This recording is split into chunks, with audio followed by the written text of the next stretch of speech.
Assalamualaikum warahmatullahi wabarakatuh. Nahmaduhu wa nusolli wa nusallim ala rasulillahi karim, amma ba'd. Alhamdulillah, segala puji bagi Allah Subhanahu wa taala yang telah merahmati lisan ini untuk senantiasa membaca firman-firman yang suci. Mudah-mudahan Allah istiqomahkan dan para pendengar mudah-mudahan mendapatkan hidayah, taufik, rahmat Allah, dimudahkan segala urusan dunia dan akhirat, dilimpahkan segala rezeki amalnya, dan Allah Subhanahu wa taala mempermudah masuk surganya. Amin ya rabbal alamin. Lanjutan surat Abasa ayat yang ke-11. A'udzu billahi minasyaitonir rajim. Bismillahirrahmanirrahim. Kalla innaha tadhkirah. Sekali-kali jangan demikian. Sesungguhnya ajaran-ajaran Tuhan itu adalah suatu peringatan. Peringatan bagaimana?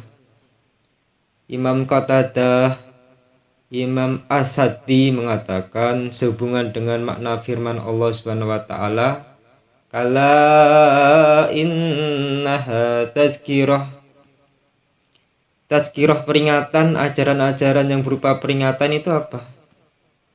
Yakni Al-Qur'an menurut Imam Qatadah dan Imam As-Saddi. Lanjut ayat yang ke-12. Faman syaa'a dzakarah. Maka barang siapa menghendaki, tentulah ia memperhatikannya. Hu itu dhamir kembali kepada Al-Quran tersebut atau peringatan tersebut. Dalam ayat yang ke-11 tadi, lafadznya kala itu, kala innama tadhkirah itu, kala merupakan huruf rad'u atau juga disebut jazru, digunakan untuk menafikan pernyataan sebelumnya, dan yang kedua mengingatkan mukhatab akan kesalahpahamannya. Fungsinya huruf rad'u, kala. Lanjut ke ayat yang ke-13. Fi suhufim mukarramah. Di dalam kitab-kitab yang dimuliakan. Yaitu surat ini atau pelajaran ini kedua-duanya saling berkaitan, bahkan Al-Quran seluruhnya. Menurut Imam Ibnu Katsir. Lanjut ke ayat yang ke-14. Marfu'atim mutahharah. Yang ditinggikan lagi disucikan. Firman Allah Subhanahu wa taala, marfu'ati, yang ditinggikan. Artinya mempunyai kedudukan yang tinggi. Marfu'ah. Mutahharatin, lagi disucikan, yaitu disucikan dari hal yang kotor, penambahan, pengurangan, pergeseran, ataupun tafsir-tafsir yang antonim, bersifat bertentangan, dan lain sebagainya. Al-Quran itu saling berkesinambungan satu sama yang lain, tidak bisa bertentangan satu sama yang lain. Bi aidi syafarah. Ini ayat yang ke-15. Bi aidi syafarah. Di tangan para penulis. Syafarah itu siapa? Menurut Ibnu Abbas radhiyallahu ta'ala anhu, Imam Mujahid, Imam Ad-Dhahhak, dan Imam Ibnu Zaid, yang dimaksud adalah para malaikat. Jadi syafarah yang dimaksud Ibnu Abbas, Imam Mujahid adalah para malaikat. Wahab itu Munabih mengatakan bahwa mereka adalah para sahabat Nabi Muhammad SAW. Ya, Al-Quran ini ditulis oleh para sahabat Nabi, yaitu Wahab itu Munabih, pendapat Wahab itu Munabih. Terus pendapat Imam Qatadah mengatakan mereka adalah para ahli qurrah. Ini pendapat Imam Qatadah. Ibnu Zuraid telah meriwayatkan dari Ibnu Abbas bahwa Safarah dengan bahasa Nabatiyah, kalau bahasa Arabnya berarti para ahli Qura. Ini menurut pendapat Ibnu Abbas yang lain. Jadi pendapat Ibnu Abbas, satu mengatakan para malaikat, yang kedua adalah ahli Qura. Yang kedua-duanya yang betul. Malaikat di Baitul Maqmur di sana menurunkan bahasanya Jibril alaihissalam membawa kepada Rasulullah SAW. Seperti kitab-kitab yang lain, seperti kitab Taurat, Injil, Zabur, diturunkan kepada nabi-nabi sebelum Nabi Muhammad SAW itu. Nabi Musa, Nabi Daud, Nabi Isa alaihissalam. Lanjut, tafsirnya adalah Ibnu Jarir mengatakan bahwa pendapat yang sahih ialah mengatakan bahwa Safarah adalah para malaikat yang menghubungkan antara Allah Subhanahu wa taala dengan makhluknya. Dan termasuk ke dalam pengertian ini dikatakan safir.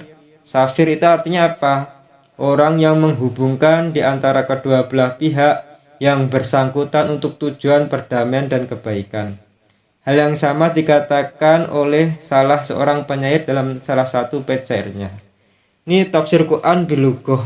Jadi menjelaskan lafadz safir itu apa? Ya. Wa ma ada'u sifarata baina qaumi wa ma amna syibi isin immasait. Aku belum pernah mengabaikan perantara juru runding di antara kaumku, dan aku belum pernah berjalan ke sana kemari untuk tujuan menipu. Imam Bukhari mengatakan bahwa Safarah adalah para malaikat yang menjadi duta perdamaian di antara mereka. Di sini malaikat yang menurunkan wahyu Allah Subhanahu wa taala dan menyampaikannya kepada Rasul yang bersangkutan diserupakan dengan duta yang mendamaikan di antara kaum yang berselisih. Jadi bahasane Safarah itu menurut para ulama yang mengatakan malaikat itu adalah satu, Sayyidina Ibnu Abbas radhiyallahu ta'ala anhu, Imam Mujahid, kedua, ketiga Imam Ad-Duhaq, keempat Ibnu Zaid. Terus selanjutnya Imam Bukhari, terus Imam Jarir. Terus yang mengatakan bahasanya yang menulis itu sahabat Nabi Muhammad SAW adalah Wahab Ibnu Munabbih. Yang mengatakan yang menulis itu adalah ahli Qura adalah Imam Qatadah. Terus Ibnu Zuraid, yang kedua Ibnu Zuraid. Jadilah mereka itu pendapat-pendapat yang berbeda-beda mengenai Safarah. Di ID Safarah di tangan para penulis, tangannya yaitu tiga tadi. Ikhtilafnya ahli Qura, malaikat, sahabat Nabi. Ya semuanya itu benar semua. Sahabat Nabi juga menulis Al-Quran di helaian-helaian daun-daun kertas dan lain sebagainya. Ibnu Zuraid juga benar, bahasa ahli Qura itu orang yang senantiasa hatinya baca Al-Quran. Ya, ahli Qura di zaman sahabat Nabi Muhammad SAW seperti Sayyidina Ali bin Abi Thalib, terus seperti Sayyidina Abdul Ibn Mas'ud radhiyallahu ta'ala anhu, dan seterusnya. Malaikat juga betul juga, karena berdasarkan hadis dari Ibnu Abbas radhiyallahu ta'ala anhu, bahasanya malaikat yang menurunkan firman Allah Subhanahu wa taala kepada Nabi Muhammad sallallahu alaihi wasallam. Wallahu ta'ala bishawab.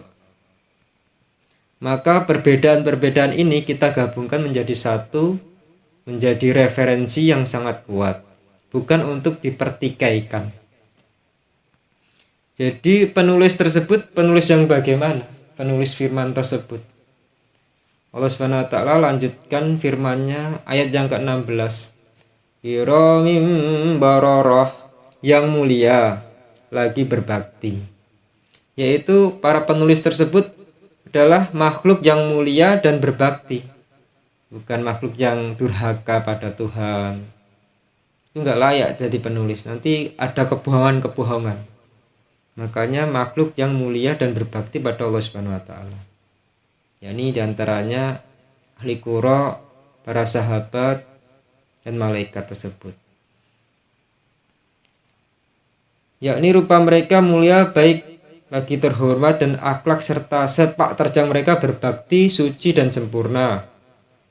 Maka berangkat dari pengertian ini, orang yang hafal Al-Quran dianjurkan berada dalam jalan yang lurus dan benar dalam semua perbuatan dan ucapannya. Menurut Imam Ibnu Katsir, Imam Ahmad mengatakan telah menceritakan kepada kami Ismail, telah menceritakan kepada kami Hisham, dari Imam Qatadah, dari Zurarah ibnu Aufa, dari Sa'd ibni Hisham, dari ayahnya, dari Ummul Mukminin Aisyah radhiyallahu ta'ala anha, yang mengatakan bahwa Rasulullah SAW pernah bersabda, "Alladzi yaqra'ul Qur'ana wa huwa mahirum bihi ma'as syafarah al-karimil bararati walladzi yaqra'uhu wa huwa alaihi syakullahu ajron." Orang yang membaca Al-Quran sedangkan dia pandai membacanya, kelak akan dihimpunkan bersama-sama dengan para malaikat syafaroh yang mulia lagi berbakti. Adapun orang yang membacanya sedangkan ia melakukan dengan berat, baginya 2 pahala. Jamaah mengketengahkan hadis ini melalui jalur Qatadah dengan sanad yang sama.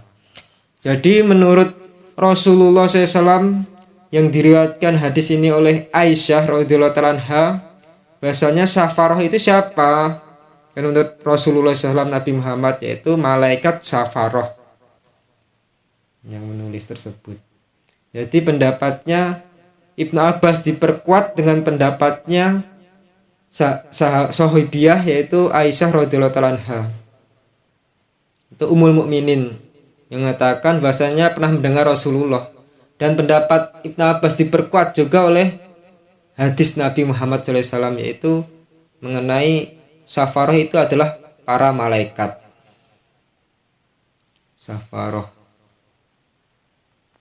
bahwasanya syafaroh jumhurnya itu adalah para malaikat yang menulis tersebut, yang mulia lagi berbakti, kiramim baroroh.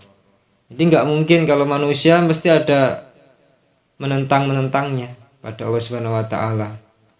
Makanya makhluk yang senantiasa tunduk terus nggak ada ingkar-ingkarnya sama sekali, yaitu adalah malaikat. Tapi kalau makhluk yang ingkar terus nggak pernah tunduk dan berbakti sama sekali, yaitu iblis. Kalau manusia dan jin, ya mereka itu 50-50. Kalau baik, maka kebaikannya itu menjadi amal perbuatan yang mengungguli para malaikat tersebut. Tapi kalau bermaksiat, maka mengungguli perbuatan-perbuatan hewan, bahkan syaitan. Na'udzubillah min dzalik.